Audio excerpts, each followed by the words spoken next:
Okay, right. So just to reiterate very quickly, I went from 9,000 units to 10,000 units, and this stayed the same. There was no price change, no change due to whatever, due to an increase in rent, something external to what we could do, nothing at all, nothing. It stayed the same. But my income statement was showing a different figure because I'm using FOIR, and my income statement was showing 100,000.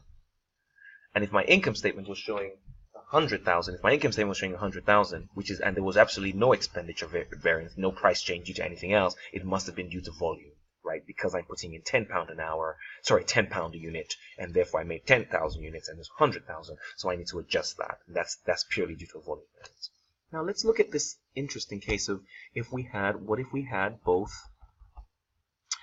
scenarios. So now, right, we have an interesting scenario here.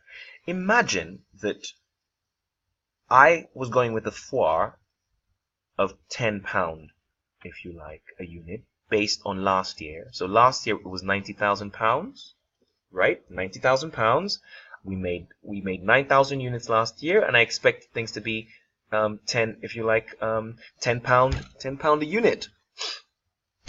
Now, I make exactly the same volume, 9,000 units, same volume, nothing more, nothing less. But then, right, I realized that my actual cost, because right, I made 9,000 units, I've put in £10 into my income statement per unit. And I've arrived at 90,000. I hope you're kind of seeing where I'm going here. And you suddenly see that the actual cost, the actual overhead, the bill comes and it's 120,000. Well, I mean, you must accept that this variance is pure expenditure. It's just 100% pure expenditure, if you like, right? It's just the difference of, if you like, whatever 12,000 is over 9. But I mean, again, it's not really per unit if you want to think about it that way, if you want to split it per unit.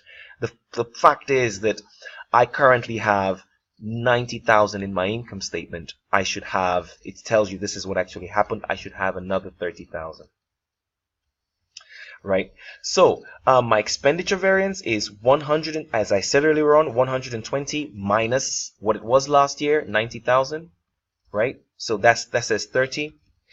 My problem with that initial, my very first video is that it just pretends that there is no volume variance. In this case, there is just no volume variance. So my point is that a variance is made up of an expenditure variance and a volume variance. So in this scenario, you only have an expenditure variance, so to speak, because it's just purely all, if you like, I don't know, rents just went up. My income statement is putting in 10. I put in 10 for 9,000, and I had 90,000.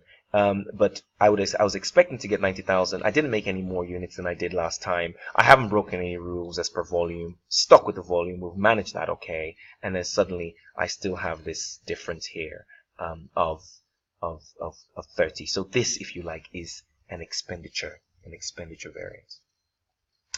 So I hope by me breaking it down this way, you can see that I'm trying to show you that variances when it comes to fixed costs can be broken up into two parts, expenditure and volume, right? And we can separate the two and see what's going on. Volume, I'm comparing volume times the FOIR, times the predicted FOIR. I mean, the initial FOIR. That's what I'm doing, right?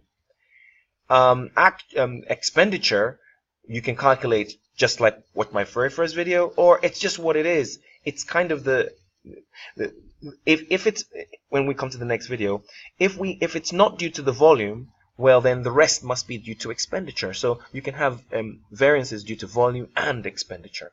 So far we've been looking at volume, the volume variance in this question. I'm sorry, in this question, in this particular scenario, we've been looking at the expenditure variance to see. So when we look at the next case, we'll be able to tease out the other, a mixture of the two, and see if we can tease out what's going on. Okay, great stuff. See you in the next video.